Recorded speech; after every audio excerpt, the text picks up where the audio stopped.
হবে। দেখুন, নির্বাচন কমিশন সেটা জানবে, বুঝবে, কীভাবে করতে তো হবে। স্বাভাবিকভাবে নির্বাচন কমিশন যদি মনে করে অন্যরকম কিছু ব্যবস্থা করবে, কোথা থেকে হায়ার করবে, তারা বুঝবে, সেখানে আমাদের বিষয়। 7ই সেপ্টেম্বর এসএসসির পরীক্ষা রয়েছে, কিন্তু তার আগে একটা অভিযোগ করছে যে প্রশ্নপত্র ফাঁস, 50,000 টাকার বিনিময়ে প্রশ্নপত্র। দেখুন, এই ধরনের অভিযোগ তো এর আগে উঠেছে, নতুন তো কিছু নয়। তৃণমূল কংগ্রেস তো দোকান খুলে রেখেছে। দোকান খুললে পরে সেই দোকান তো চট করে বন্ধ করে দেওয়া যায় না। দোকান চলছে, প্রথম হাফে দোকানে যা বিক্রি হয়েছে তা নিয়ে চিৎকার চেঁচামেচি চলছে, তাই এখন অন্যভাবে দোকান চালানোর চেষ্টা হচ্ছে। কালকে এসএসসির যে পরীক্ষা রয়েছে তার জন্য বাড়তি মেট্রো পরিষেবা চালু করা থাকবে, কিন্তু যারা পরীক্ষা দেবেন তারা কালো ব্যাজ এবং কালো পোশাক পরে পরীক্ষায় বসার সিদ্ধান্ত। তারা প্রতিবাদ জানাতেই পারে, তাদের প্রতিবাদ জানানোর সেটা একটা পদ্ধতি হতে পারে, কারণ একজন শিক্ষক এত বছর চাকরি করার পর তাদেরকে আবার পরীক্ষা দিতে হচ্ছে, এবং পরীক্ষাটা কিন্তু তাদের গ্র্যাজুয়েশন লেভেল বা মাস্টার ডিগ্রি লেভেলের উপর হয় জেনারেলি এসএসসি পরীক্ষা। স্বাভাবিকভাবে তারা যেহেতু পড়াশুনোর মধ্যে নেই, স্কুলের যে পড়াশুনো তার মধ্যে ছিলেন, তাদের পক্ষে দেওয়াটা, কারো পক্ষেই দেওয়াটা সম্ভব নয়, মানে সেইভাবে দিতে পারবেন না যেভাবে প্রথমবার দিয়েছিলেন। মুখ্যমন্ত্রী মমতা বন্দ্যোপাধ্যায় দাগিদেরকে গ্রুপ সিতে চাকরি দেবেন বলেছেন, কোন কোন পদ? এটাও ললিপপ, এবং তার কারণ তো আপনারা বুঝতেই পারছেন। আমি আগে বলেছি যে এই ঘুষ যারা দিয়েছিলেন তারা তো আর ছেড়ে দেবে না, তারা তো তৃণমূল নেতাদেরকে কাঁঠাল গাছে বাঁধবে, আম গাছে বাঁধবে। তার হাত থেকে বাঁচানোর জন্য, তাদের হাত থেকে বাঁচানোর জন্য এখন এই সমস্ত প্রচেষ্টা চলছে। কিন্তু এটাও পারবেন না, কারণ আইনগতভাবে এটাও চ্যালেঞ্জের মুখে পড়বে, এটা দেওয়া সম্ভব নয়। চাচরে পুলিশকে মার তৃণমূলের গ্রেপ্তার বিজেপি নেতা, প্রতিবাদ জানাতে গিয়ে থানার সামনে বিজেপি সাংসদ খগেন মুর্মু রাত থেকে দলীয় কর্মীদের প্রায় 17 ঘন্টা বসে থাকতে হলো, থানার আইসি দেখা করলেন না। দেখুন, এই ধরনের অরাজকতার অবস্থা চালু করে রেখেছে, এবং তৃণমূল কংগ্রেসের যে প্রশাসন এই মুহূর্তে দলদাসে পরিণত হয়েছে। প্রশাসন আর পশ্চিমবঙ্গের প্রশাসন নেই, পশ্চিমবঙ্গের প্রশাসন এই মুহূর্তে তৃণমূলের প্রশাসনে রূপান্তরিত হয়েছে। বিধানসভার যে ভোট, সেই ভোটের টাকার বিনিময়ে টিকিট বিলির অভিযোগ, একজনকে গ্রেপ্তার করা হয়েছে এই মুহূর্তে শেক্সপিয়ার সরণি থানা।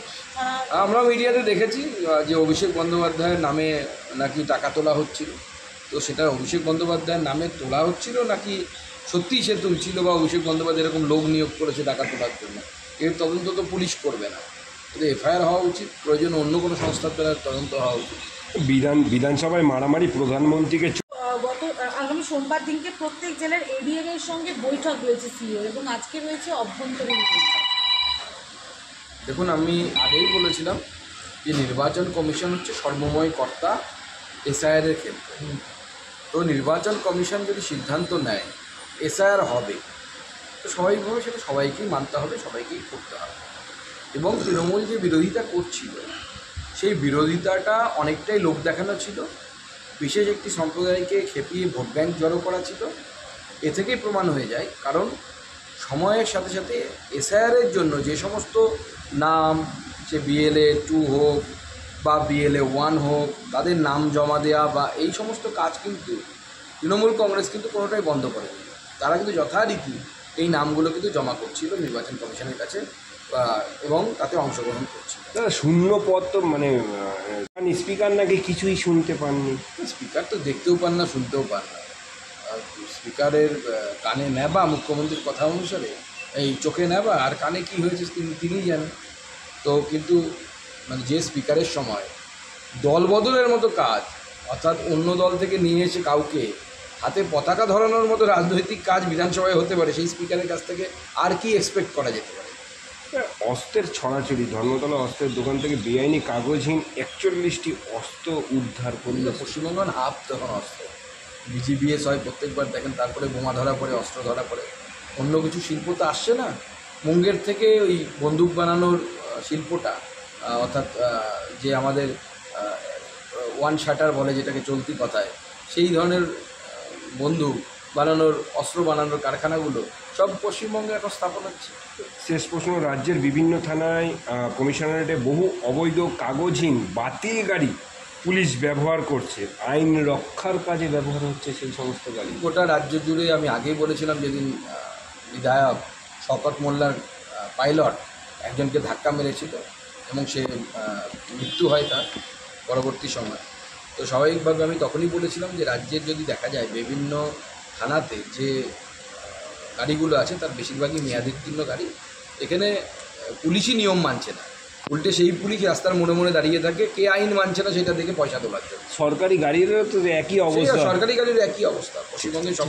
পশ্চিমবঙ্গ সরকারের হালত এতটাই খারাপ যে ধোঁয়া পরীক্ষা করবে অর্থাৎ স্মোক টেস্ট করবে সেই টাকা নেই। তো ঠিক আছে। ममता बनर्जी की इस तरीके की हरकत विधानसभा के अंदर on the floor of the assembly दिखाता है कि ममता बनर्जी पूरी तरीके से अपनी आपाक हो चुकी है आगे आने वाले इलेक्शन की हार की डर से। इसी डर के कारण आपाक होकर इस तरीके की बयानबाजी चल रही है। सीए एनआरसी की भी बात उन्होंने की है उस दिन विधानसभा में कि किस तरह से सीए एनआरसी को लागू किया जा रहा है, जोर जबरदस्ती किया जा रहा है। कई लोगों को एनआरसी का नोटिस दिया गया राज्य में। देखिए, सीए भारत के लोकसभा राज्यसभा में पास हुआ एक एक्ट है। भारत की संविधान कहता है कि भारत का दोनों हाउसेस यानी लोकसभा राज्यसभा जब कोई एक्ट पास करती है उस एक्ट का पालन करना पड़ेगा। आपको पसंद नहीं है, कोर्ट में जाइए, आपके पास रास्ता खुला हुआ है। एनआरसी अभी लागू नहीं हुआ। आसाम से रिलेटेड कुछ केस आए थे, उसका जवाब आसाम के मुख्यमंत्री जी बहुत बढ़िया से दे चुके हैं। और मुझे लगता है कि आगे आने वाले समय में भारत में जिस तरीके की घुसपैठ हो रही है, डेमोग्राफिक चेंजेस हो रही है, नया एक डेटा आया कि पूरे वर्ल्ड का 11% मुस्लिम भारत में रहते हैं, जबकि ड्यूरिंग द पार्टीशन इतना तो नहीं था। कहाँ से आया, क्या हुआ, इसकी तो अगर तहकीकात होती है, अगर भारत के बाहर के लोग आके घुस जाते हो तो सही नहीं है। जीएसटी पर टीएमसी का बयान, कहा गया कि हमने सबसे पहले वॉइस राइज किया है और जीएसटी कम करने के लिए कहा, अब जाके मोदी सरकार ने ये जीएसटी कम किया। देखिए, जीएसटी आदरणीय मोदी जी ने जो सौगात दिया है जीएसटी के नाम से, उसका क्रेडिट लेने के लिए आप बहुत सारे लोग कोशिश करेंगे। ये नया चीज़ नहीं है, लेकिन अगर ऐसा ही है तो पहले साल से ही जीएसटी काउंसिल का जो मेंबर पश्चिम बंगाल की फिनेंस मिनिस्टर रहती है, और यही नहीं, पहली बार जब जीएसटी काउंसिल बना उसका चेयरमैन पश्चिम बंगाल की फिनेंस मिनिस्टर अमित मित्रा थी। तो अब तक जो जीएसटी चला आ रहा था, किसी पे 18%, किसी पे 12%, 28%, किसी पे 5%, ये उनके ही अध्यक्षता में ये प्रपोजल सैंक्शन हुआ था। तो टीएमसी यहाँ से मुंह अपना पल्ला झाड़ नहीं सकते। अब क्रेडिट लेने की कोशिश हो रही है। Credit goes to Narendra Modi. देश की जनता जानती है नरेंद्र मोदी जी ने LIC से लेकर जीवन बीमाओं पे ये इसके साथ साथ पेंसिल, पेन, पढ़ाई से जुड़े हुए कॉपी, सबके ऊपर ज़ीरो जीएसटी लाने का काम आदरणीय नरेंद्र मोदी जी ने किया है। कांग्रेस के ज़माने में आज ये लोग बड़े बड़े बात कर रहे हैं। जीएसटी का विरोध कौन किया था? इन लोगों ने किया था। कांग्रेस के ज़माने में जब ममता बनर्जी कांग्रेस के साथ थी, एक बच्चों की चॉकलेट के ऊपर 27% टैक्स लगता था। ममता बनर्जी ने कहा कि बीजेपी